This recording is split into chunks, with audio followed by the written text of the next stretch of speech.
Gengar is actually going to be a pretty simple design. I already have a kind of basic idea how I want to do him. I haven't put too much thought into it, but this type of design is not overly difficult. You know, Gengar himself doesn't have too many details. Basically a big sphere with some pointy stuff sticking off him. And so for the main body, I will end up using...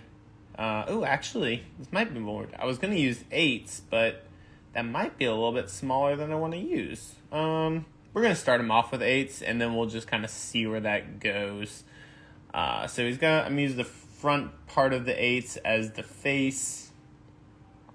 So again, with the 8s, you know, you can have either the flat side facing forward or one of the pointed sides. I really just think that the flat side facing forward makes a lot more sense. I think we'll stack three or 4 8s in the middle, so it won't be quite spherical. But I do need to do that at least to make them a little bit taller. So let's see, we're gonna do. Let's see here.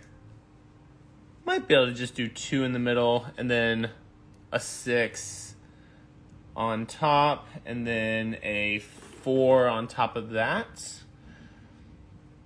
Nope, that was a 3. How did I get in there? Okay. Again, I was doing this a lot yesterday, so. Alright, so. Then we got a 4. Yeah, that'll make up a good design. Cool, I dig it. Alright, so now for the bottom part, again, there'll be a 4. And I'll see if I can stack it here too. This one that's stackable, so I can actually show you a little bit more what it'll look like. So it's gonna go 4, 6, and then we'll have this little 4, 6, 8. Alright, let's see here. Let's see if we can make sure, at least get them somewhat stacked there. Another 8 for the middle part. I might actually throw a 10 in the middle. We'll see. Right now I'm thinking about just keeping the 8s and then doing the 6. These are all like freshly degreased as well, so they still move around a whole lot.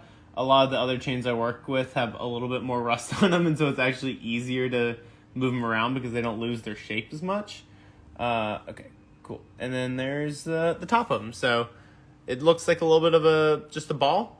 Basically is. Arms and legs are going to be pretty easy.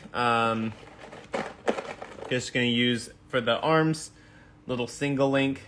You'll see the arm pop off there. I actually might cut them in half too. Gengar has some pretty small arms. But yeah, he'll have these little single links coming off the side for the arms.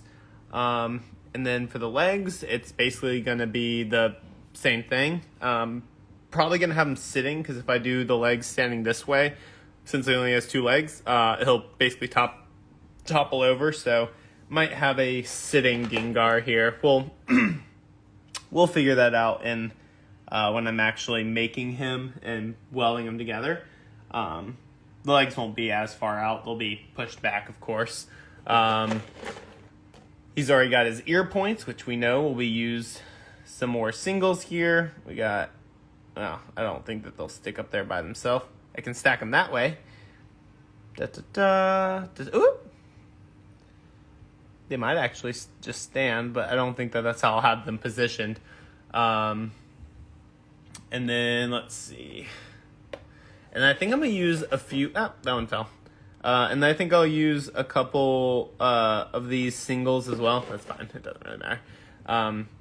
I'll take some of these and I'll cut them in half. And then I'll use those for all of the spikes that are going down the back. So I can cut them. I mean, you can make these a little bit longer and shorter since there is this gap here. So, of course, if I cut it a little bit over here, this will be slightly longer, and I'll be slightly shorter. And I think that's what I'll use, some combination of those for the spikes that are going down the back.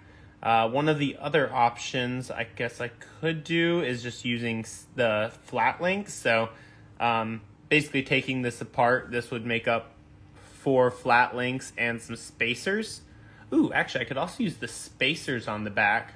That could possibly work. I can't actually undo this right now, though. Yeah, there we go. Okay, cool. Stack back up there. Maybe you'll stand. Nope, they both fell. That's fine. Whatever. It is what it is. Doesn't matter.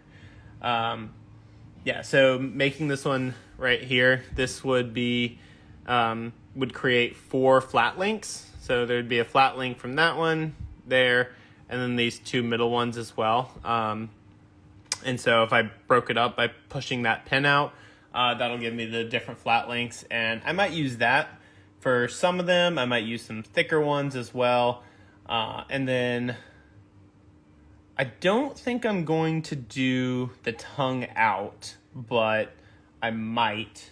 And if I do the tongue out, it'll probably just end up being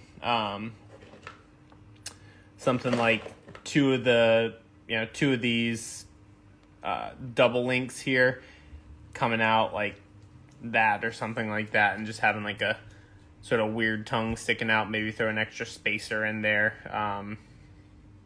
and give them that nice creepy thick tongue there. We'll see if that one actually adds in. Doesn't really fit into the design super well, or maybe I could do just something like adding that one in. I don't know. We'll see. I'm not as confident about adding that part into the design though. So otherwise though, that's going to be a pretty simple build for Gengar, and then adding in the paint. The smile will be a little bit interesting. I'm not sure how I'm gonna do that yet. He's pretty small, so I'll just have to see, but the smile will definitely be something that's painted on instead of welded on. Usually I don't add like those types of features, but seeing that Gengar is specifically like half mouth, it does seem like something that would be important to have on there. Also, I forget, Gengar has a tail, and so again, just like the ears, I'll end up using one of these for his tail as well. Just super weird. I always forget that Gengar has a tail. And otherwise, that's going to be a pretty simple, quick little build.